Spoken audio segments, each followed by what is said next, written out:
Laura in the Kitchen. That's the cookbook that we're reviewing today, so grab a mug of your favorite beverage and join me for today's nutrition coffee chat. And while you're at it, click the subscription button below and the little notification bell so that you get everything you need to create healthy eating habits that stick. Oh, I love Italian food. It's delicious, and I really agree with what I would call like the Italian food philosophy, which is good ingredients prepared simply. Absolutely. And I know I'm not the only person who loves Italian food. If you're also a lover of Italian food, let me know. Write a little message in the comment section below, maybe a little me. And I really wanted to review today's cookbook, Laura in the Kitchen, Favorite Italian American Recipes Made Easy. Delicious, healthy food that is easy to make. That's exactly what clients of mine ask for and what you ask for here on the YouTube community. And so that's why I wanted to review this cookbook. You may know Laura Vitale. She's one of the OG breakout stars for cooking here on YouTube. You likely know her from her channel. And so even though this cookbook is older now, it was published back in 2015, somehow I missed it, and so I knew I wanted to do a review for you here because Italian food made easy. Hands down, easy decision to review this. So let's get into the review. Now, I really like this design or layout of the book. It's a nice hardcover, and I would say about 2/3 of the recipes have photos. You always want to know if the recipes have photos, and yes, about 2/3 of them have beautiful photos. And what I really like is the kind of nice compact size for this book. It really does make it easy to bring it out and create a recipe for it. Same with the layout of the recipes. You may be able to see here, nice big name, short little description, and then nice clear ingredients and then directions. So yeah, really nice layout, very much on the easy theme, bringing it to life. Let's talk about the table of contents. How does she organize it? There's the intro kind of chapters, welcome to my kitchen, pantry basics, and then quick fix suppers, leisurely entrees, super simple salads and sides, irresistible desserts, the cookie jar, easy breakfasts, and brunches. So I love that she even has the entrees split into quick fix suppers and then leisurely entrees. So let's get into those specific recipes. First one, weeknight minestrone. I love a quick soup in the winter time especially, and this really delivered on that. There's some pasta in there, some veggies, some kidney beans for some protein. Really comes together quickly. It was a hit. Next recipe is Greek meatballs in a pita. I've got kiddos in the household here, so meatballs are always a hit. And I love this idea. Why not do a little pita pocket meatballs for dinner? Brilliant. Then we get into the pastas. Of course, there's going to be a good section of pastas in here. This one was a real hit. I made this back in the summertime and I loved it. Pasta shells with no-cook tuna sauce. And it was a big hit with the kiddos as well. I mean, you just boil up some pasta and then toss it with some canned tuna and slice up some cherry tomatoes, some arugula, some olives. Flavor was there, but also, I love not having to do much cooking on a hot night. So this was a hit and definitely have made it since then. Calamari puttanesca. This is a great way to use, in the freezer section here, I often find calamari or mixed seafood kind of medleys in there, and they're often inexpensive. And so this is a great way to use that to do a little something different than always just doing plain fish. Next recipe, pasta with chickpeas. I love that. I love being able to open just a can of chickpeas and some pasta. This was a great dish. Super simple, came together quick, but it would be a great one for kind of the end of the week when a lot of the fresh stuff is gone and you're kind of scrounging around. Uh-oh, what am I going to make with some pantry staples? This is a good one to have in the repertoire. Next recipe, quinoa salad with poached salmon. This was delicious, and you can see she's done it kind of as an entree style. It would work well either warm or cold. You could even plate it or put it in a jar, more of like a Buddha bowl, power bowl kind of style. Delicious, lots of veggies in there, the salmon, the quinoa. There's going to be iron rich, it's going to be high in protein. Nice choice, and delivered on the flavor. Sausages with black lentils. Oh, so many cultures put this combination together of having sausages with a lentil instead of like a rice or a mashed potato or something like that. And I love that. Here, the lentils are acting kind of like your starch food, and it's going to have higher iron, higher protein than using like a rice or a mashed potato or something.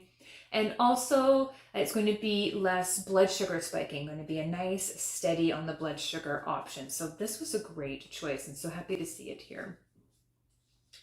Moving on to the next recipe. We're still in the quick suppers one, but this next recipe does take a little bit more time. There's really very little effort involved in that, so I love that. But it does take a little bit longer in the oven, about an hour. And this is one pan chicken with potatoes, wine, and olives.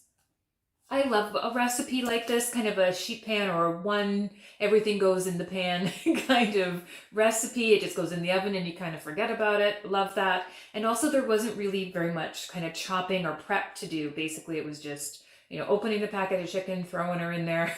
The olives, the wine, that was about it. And yeah, good flavor, simple, again, easy. She's delivering there. Loved that. Next, we're getting into the leisurely entrees. And what would an Italian cookbook be without mac and cheese in there? And so I had to try it. The cheesiest ever broccoli mac and cheese bake. And yes, it's a classic. I mean, broccoli and cheese sauce is awesome. Mac and cheese, awesome. So they went well together. And of course, a big favorite of the kiddos in my household. Next, I tried another roast chicken recipe, and this was roast chicken cacciatore. Again, not a lot of work involved, but did take a little bit longer to cook, and there were 2 steps involved in this one. So that's why it fit well in her leisurely entrees option, and I would quantify it, I would describe it as, yeah, that sort of thing. Here in my household, I often do a bit more of a main entree lunch on Sundays, and that's when I, you know, put a little more effort into the meal, and so this fit really nicely for that occasion. Okay, moving into the salads and sides. I love this one, kale, mint, and radish salad.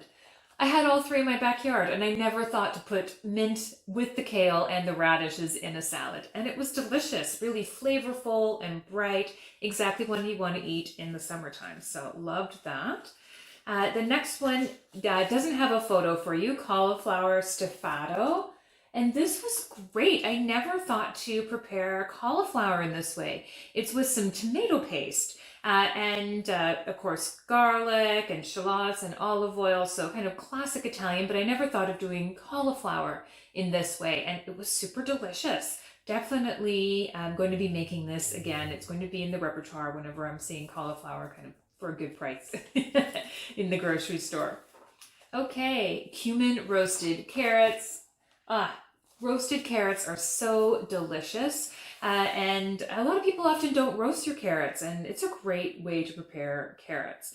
So this one I wanted to try it with cumin. I often do cumin with my roasted cauliflower. If you know my cookbook, I combine it there, and I love roasted carrots. I thought, ooh, cumin with carrots that are roasted, that's going to be a hit, and of course it was.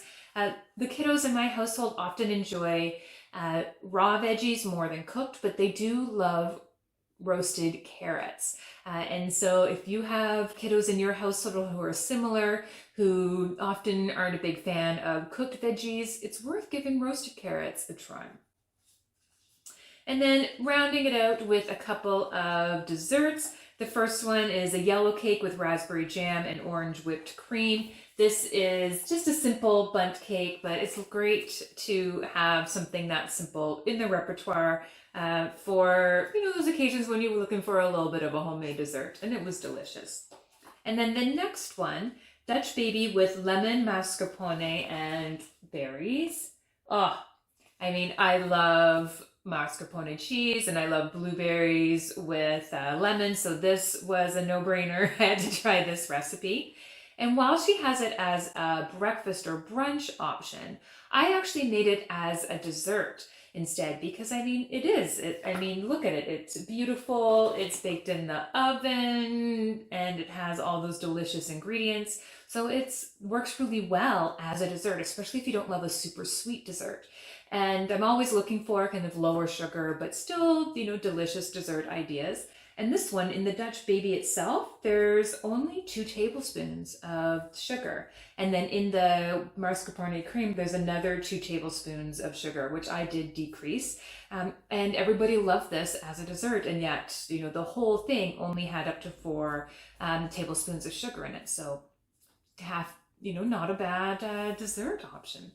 So overall, Laura in the kitchen, favorite Italian-American recipes made easy. This is definitely a cookbook that I recommend. I recommend it if you love Italian food. I recommend it if you're looking for some easy recipes to add to your repertoire. And I think it would be a great option for the novice cook as well. Some of the cookbooks that I review here definitely require a little bit more confidence in the kitchen and skill.